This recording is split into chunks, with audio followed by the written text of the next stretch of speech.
अनेकांत education सोसायटीचे तुळजाराम चतुरचंद महाविद्यालय बारामती, इयत्ता 12वी कला विषय राज्यशास्त्र. मी प्राध्यापक पठाण FA. विद्यार्थी मित्रांनो, प्रकरण 6वे भारत आणि जग आपण पाहत आहोत. हे प्रकरण पाहत असताना आधीच्या तासाला आपण यातला बराच भाग अभ्यासलेला आहे. अलिप्ततावाद असेल, या अलिप्ततावादाच्या ज्या काही परिषदा भरल्या किंवा मीटिंग्स घेण्यात आल्या त्या आपण साधारणपणे 12-13 घटकांच्या माध्यमातून पाहिले होते. ज्या पद्धतीने कोणकोणत्या ठिकाणी त्या परिषदा घेण्यात आलेल्या होत्या, जसे की 1961 बेलग्रेड या ठिकाणी, त्याच्यानंतर 1964 कैरो या ठिकाणी, 1970 लुसाका या ठिकाणी, तसेच आणखीन वेगवेगळ्या परिषदा आपण अभ्यासलेल्या होत्या. जवळपास 12 ते 13 परिषदांच्या माध्यमातून आपण ते पाहिलेलं होतं. आणि त्यानंतर आपण शीतयुद्ध काळातील काही महत्त्वाचे लष्करी करार, मग अमेरिकेच्या नियंत्रणाखाली किंवा वर्चस्वाखाली जे करार करण्यात आले किंवा सोव्हिएत रशियाचे जे काही लष्करी करार होते त्याच्या ठिकाणी आपण अभ्यास करणार आहोत. याचा अभ्यास करत असताना याच्यामध्ये प्रामुख्याने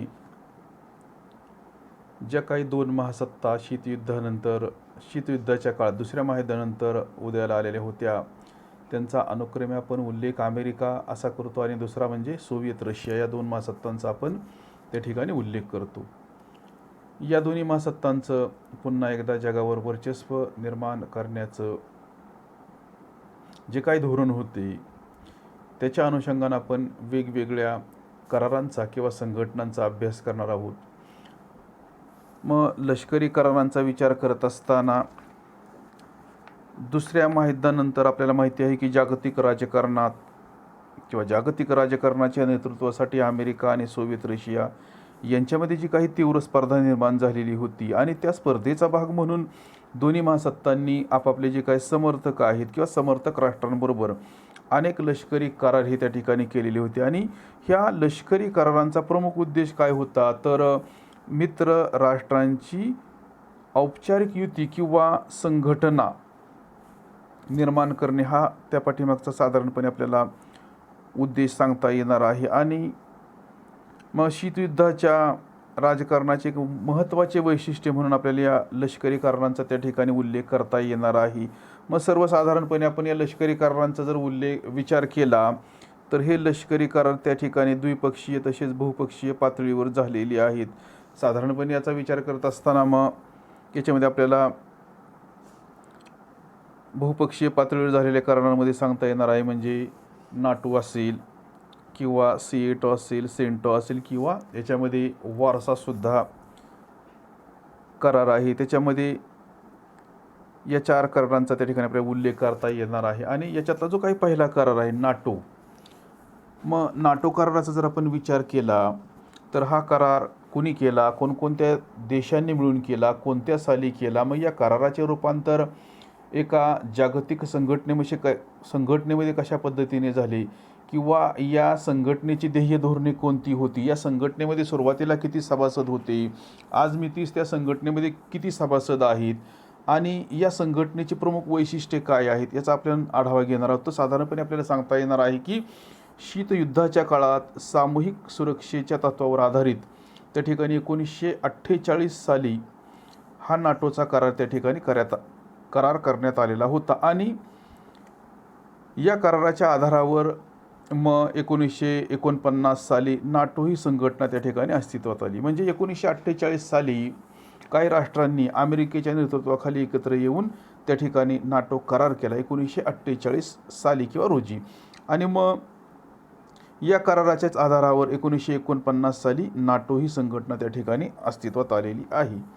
नाटो हा शॉर्ट फॉर्म आहे. मग नाटो म्हणजे काय, तर नॉर्थ अटलांटिक ट्रिटी ऑर्गनायझेशन असा याचा त्या ठिकाणी आपल्याला अर्थ सांगता येणार आहे. आणि अमेरिका आणि त्याच्या इतर जी काही पश्चिम युरोपीय राष्ट्रे होती, या राष्ट्रांनी एकत्रित येऊन हा करार त्या ठिकाणी केलेला होता किंवा या संघटनेची स्थापना केलेली होती. आणि याचा उद्देश काय होता, तर सोव्हिएत रशियामध्ये जो काही साम्यवाद होता आणि त्याचा त्याने प्रसार करण्याचा, त्याचे साम्यवादाचा प्रसार करण्याचे जे काही रशियाचे किंवा सोव्हिएत रशियाचे धोरण होते, त्याला आळा घालून भांडवलशाही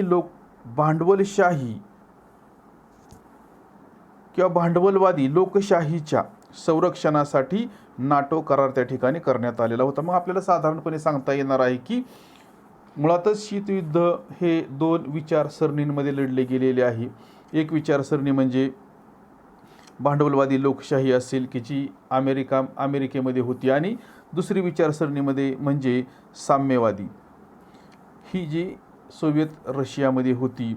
आणि म्हणून सोव्हिएत रशियाच्या साम्यवादाला आळा घालण्यासाठी अमेरिकेने किंवा त्यांची जी काही भांडवलवादी लोकशाही होती, या भांडवलशाहीवादी लोकशाहीच्या संरक्षणासाठी त्या ठिकाणी नाटो करार हा त्या ठिकाणी करण्यात आलेला होता. आणि नाटो ही एक लष्करी संघटना असून सभासद राष्ट्रांपैकी कोणावरही आक्रमण झाल्यास इतर सर्व सभासद जी काही राष्ट्रे आहेत त्यांच्यामध्ये हे त्याचा सामूहिक प्रतिकार करतील. म्हणजेच नाटोमधील एखाद्या सभासद राष्ट्रावर जर सोव्हिएत युनियनने किंवा त्यांच्या मित्रपक्षाने जर आक्रमण केले, हल्ला केला, तर त्याचा प्रतिकार संपूर्ण नाटो करणार आहे. म्हणजेच नाटो संघटनेमध्ये सहभागी असणारे देश त्याचा त्या ठिकाणी विरोध करणार आहे किंवा त्याच्याविरुद्ध लढाई देणार आहेत.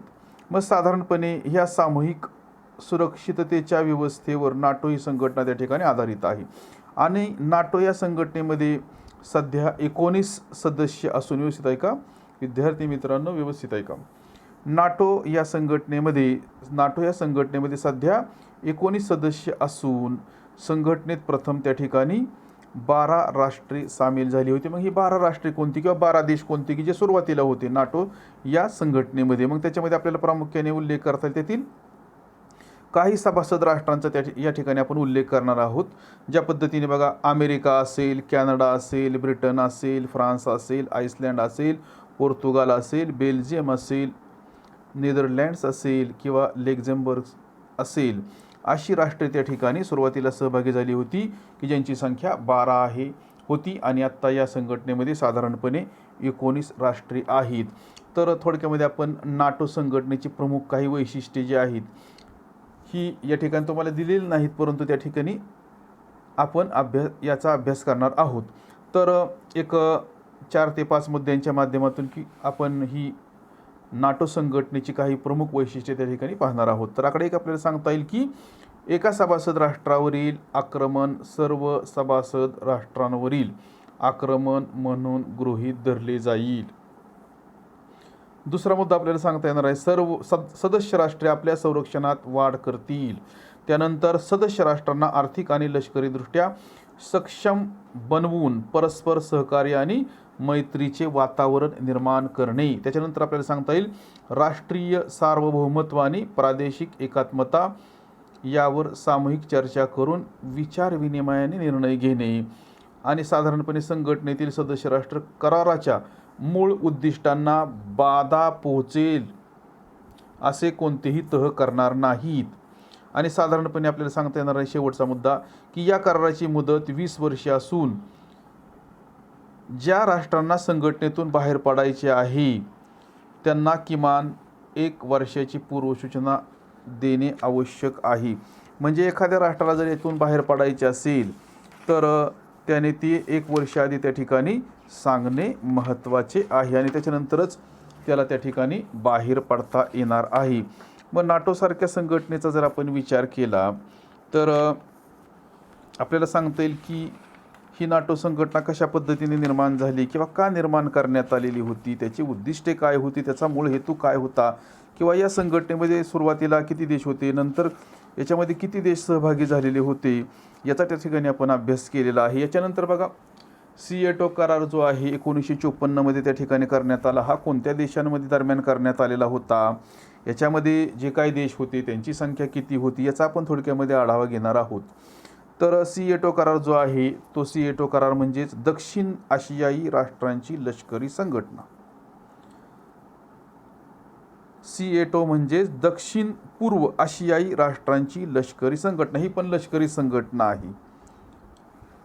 मग याचा लॉंग फॉर्म जर सांगायचं झालं, सिएटो हा शॉर्ट फॉर्म आहे. त्याचा जर लॉंग फॉर्म सांगायचं झालं तर आपल्याला सांगता येईल की south east Asia treaty organization ही संघटना अमेरिकेच्या पुढाकाराने, म्हणजे या ठिकाणी सुद्धा अमेरिकेनेच पुढाकार घेतलेला आहे या संघटनेच्या निर्मितीमध्ये. मग ही संघटना अमेरिकेच्या पुढाकाराने आग्नेय आशियामध्ये साम्यवादाच्या प्रसाराला आळा घालण्यासाठी स्थापन करण्यात आलेली होती.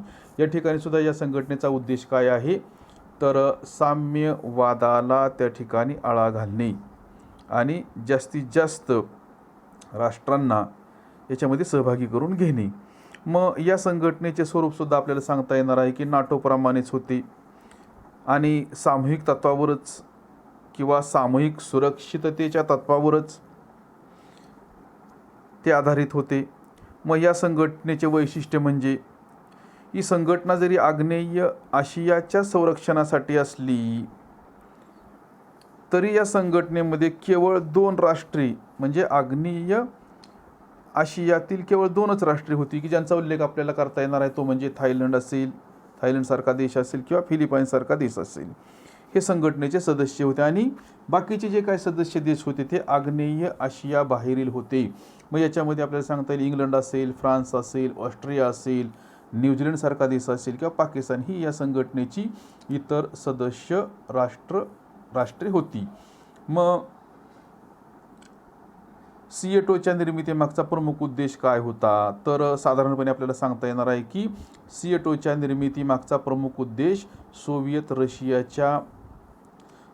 रशियावर नियंत्रण ठेवण्यापेक्षा साम्यवादी चीनवर नियंत्रण ठेवणे हा या ठिकाणी हेतू होता किंवा उद्देश होता. म्हणजेच या ठिकाणी सोव्हिएत रशियावर लक्ष देण्याऐवजी साम्यवादी चीन जो आहे, जो आपल्या शेजारचा देश आहे, या चीनवर लक्ष ठेवण्यासाठी सिएटो ही संघटना साधारणपणे 1954 मध्ये अमेरिकेच्या पुढाकाराने जागतिक लेवलवर त्या ठिकाणी निर्माण करण्यात आलेली होती. त्याच्यानंतर बघा सेंटोसारखा करार असेल. मग सेंटोचा जर आपण उल्लेख केला किंवा पाहिले तर साधारणपणे 1955 मध्ये ही संघटना त्या ठिकाणी स्थापन करण्यात आलेली होती आणि सेंटो कराराचे पूर्ण नाव सेंट्रल ट्रिटी ऑर्गनायझेशन असे असून या संघटनेची निर्मिती प्रसिद्ध बगदाद करारातून झालेली आहे. म्हणजे सेंटो कराराचे आपण आताच पूर्ण नाव पाहिले आणि या संघटनेची निर्मिती प्रसिद्ध बगदाद करारातून झालेली आहे. मग सेंटो कराराचे स्वरूपसुद्धा सिएटो प्रमाणेच असून साम्यवादाचा पश्चिम आशियातील प्रसार रोखणे हे सेंटो कराराचे प्रमुख उद्दिष्ट होते. म्हणजेच आपण जर बारकाईने विचार केला, हे जे काही लष्करी करार आहेत किंवा ज्या काही संघटना स्थापन झालेल्या होत्या तर या 2 विचार प्रणालींमधून, 2 वेगवेगळ्या विचारधारांमधून, आयडियोलॉजीमधून हे करार किंवा अशा पद्धतीच्या संघटना जागतिक पातळीवर त्या ठिकाणी निर्माण झालेल्या आहेत हे आपल्याला नाकारता येणार नाही. आणि साधारणपणे सेंटो कराराचे स्वरूपसुद्धा सिएटो प्रमाणेच असून साम्यवादाचा पश्चिम आशियातील प्रसार रोखणे हे सेंटो कराराचे प्रमुख उद्दिष्ट होते. मग इराण, इराक, तुर्कस्तान, पाकिस्तान ही 4 इस्लामिक राष्ट्रे आणि अमेरिका व इंग्लंड ही 2 राष्ट्रे या संघटनेची सदस्य आहेत. आणि सेंटोची निर्मिती ही जरी प्रसिद्ध बगदाद करारातून झाली असली तरी तो करार अमेरिकेच्या पुढाकाराने पश्चिम आशियात सोव्हिएत रशियाचा वाढता प्रभाव करण्यासाठी करण्यात आलेली होती. म्हणजेच रशियाची असणारी विचारधारा जगातील इतर देशांनी स्वीकारू नये आणि त्या विचारधारेचा प्रभाव जगामध्ये होऊ नये, त्याचा प्रसार जगामध्ये होऊ नये म्हणून अमेरिकेने अशा पद्धतीचे लष्करी करार वेगवेगळ्या राष्ट्रांबरोबर ते केलेले आपल्या निदर्शनास येतात. आणि मग दुसरी जी महासत्ता आहे, दुसऱ्या महासत्तेने सुद्धा महत्त्वाचे करार केलेले आहेत. या ठिकाणी घेतलेले नाही, परंतु महत्त्वाचा करार आहे वॉर्सा करार. आणि रशियाने सुद्धा त्या ठिकाणी वॉर्सा करार करून आपल्या संघटनेमध्ये किंवा आपल्या गटामध्ये जगातील काही देशांना घेण्याचा त्या ठिकाणी प्रयत्न केलेला आहे. आणि जसे की अमेरिकेने पश्चिम युरोपचे नेतृत्व केलेले आहे किंवा केलेले होते, म्हणजे त्यातील देशांना आपल्या गटामध्ये घेण्याचा त्याने प्रयत्न केला. त्याच पद्धतीने सोव्हिएत रशियाने सुद्धा आपली साम्यवादी विचारसरणी पूर्व युरोपमध्ये प्रसारित करण्याचा त्या ठिकाणी प्रयत्न केलेला आहे. हे आपण आता वॉर्सा कराराच्या माध्यमातून पाहणार आहोत. तर सामूहिक सुरक्षिततेच्या नाटो कराराप्रमाणेच सोव्हिएत रशियाच्या पुढाकाराने साधारणपणे आपल्याला सांगता येणार आहे की 1955 साली पूर्व युरोपीय राष्ट्रांनी एकत्र येऊन किंवा पूर्व युरोपीय राष्ट्रांना सोव्हिएत रशियाने एकत्र घेऊन वॉर्सा करार केला 1955 मध्ये. आणि एका अर्थाने हा करार म्हणजे नाटो या अमेरिका आणि पश्चिम युरोपीय राष्ट्रांच्या लष्करी संघटनेला रशियाने दिलेले उत्तरच होते. आपल्याला माहिती आहे की शीतयुद्ध म्हणजे काय, तर युद्ध सदृश्य परिस्थिती म्हणजे शीतयुद्ध. याच्यामध्ये युद्ध कधी होत नाही. तर या संघटनेमध्ये जे काही सभासद देश आहेत, मित्र देश आहेत, त्यांच्यावर त्या ठिकाणी विरोधी गटाकडून, विरोधी संघटनेकडून त्या ठिकाणी दबाव आणण्याचा प्रयत्न केला जातो. परंतु युद्ध केव्हा होईल हे सुद्धा त्या ठिकाणी सांगता येत नाही. अशा पद्धतीने अस्थिरतेचे वातावरण साधारणपणे जगामध्ये शीतयुद्धाच्या काळामध्ये निर्माण झालेली होती. आणि एकमेकांना शह देण्यासाठी अशा पद्धतीच्या संघटना त्या ठिकाणी जागतिक लेवलवर त्या निर्माण करण्यात आलेल्या होत्या. आत्ताच आपण पाहिले की नाटो या अमेरिका आणि पश्चिम युरोपीय राष्ट्रांच्या लष्करी संघटनेला रशियाने दिलेले उत्तरच होते, म्हणजे वॉर्सा करार करून. आणि साधारणपणे आपल्याला सांगता येणार आहे की या करारात पूर्व युरोपमधील साम्यवादी राष्ट्रे सहभागी झालेली होती. आणि ज्याप्रमाणे नाटो करारांतर्गत अमेरिकेने पश्चिम युरोपीय राष्ट्रांच्या संरक्षणाची जबाबदारी घेतलेली होती, म्हणजे पश्चिम युरोपीय राष्ट्रांच्या संरक्षणाची संपूर्ण जबाबदारी अमेरिका या देशाने घेतलेली होती. तशाच पद्धतीने पूर्व युरोपीय देशांच्या संरक्षणाची संपूर्ण जबाबदारी संयुक्त रशियाने आपल्यावर घेतलेली होती. आणि रशियाचा जर आपण विचार केला तर या कराराने रशियाने त्या ठिकाणी काही देशांमध्ये आपले वर्चस्व किंवा आपली विचारधारा प्रसारित करण्याचा त्या ठिकाणी प्रयत्न हा केलेला आहे. मग या कराराचा जर आपण विचार केला वॉर्सा कराराचा, तर रशियाशिवाय याच्यामध्ये कोणकोणते देश होते, तर आपल्याला सांगता येईल की अल्बानियासारखा देश असेल, बल्गेरियासारखा देश असेल, पोलंडसारखा देश असेल, रोमानियासारखा देश असेल आणि पूर्व जर्मनी ही राष्ट्रे याच्यामध्ये त्या ठिकाणी समाविष्ट झालेली होती. आणि नाटोप्रमाणेच वॉर्सा कराराअंतर्गत सदस्य राष्ट्रांच्या संरक्षणाच्या सज्जतेवर त्या ठिकाणी भर देण्यात आलेला होता. म्हणजे नाटो संघटना ज्या पद्धतीने बांधलेली होती, त्यांची जी काही विचारधारा होती, ज्या विचारधारेवर ती आधारित होती, म्हणजे एकमेकांचे संरक्षण करणे, तशाच पद्धतीच्या विचारधारेवर आधारित वॉर्सा ही सुद्धा त्या ठिकाणी किंवा हा करार त्या ठिकाणी करण्यात आलेला होता. आणि वॉर्सा करारामुळे शीतयुद्धाचे राजकारण अधिक तीव्र होण्यासाठी मदत झालेली होती. आणि या काळामध्ये मग नाटोसारखी संघटना असेल, सिएटोसारखा करार असेल, सेंटोसारखा करार असेल, वॉर्सासारखा करार असेल, मग या ज्या काही संघटना किंवा करार जे केले गेलेले होते. आणि शीतयुद्धाच्या काळामध्ये परिस्थिती अतिशय गंभीर ही झालेली होती.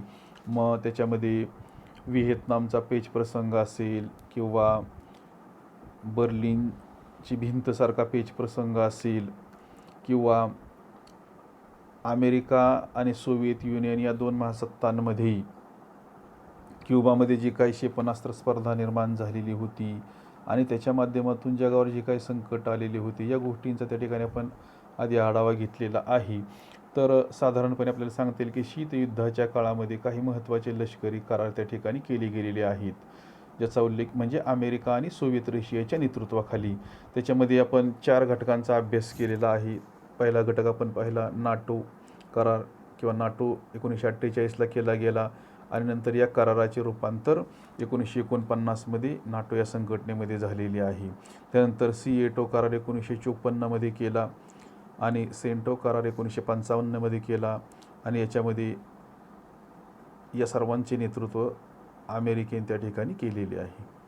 त्याच्यानंतर सोव्हिएत रशियाने सुद्धा अमेरिकेला शह देण्यासाठी वॉर्सा करार केला आणि याच्या माध्यमातून त्या ठिकाणी जगामध्ये काही महत्त्वाचे करारही झालेले आहेत किंवा संघटनांची निर्मिती झालेली आहे, हे आपण पाहिलेले आहे.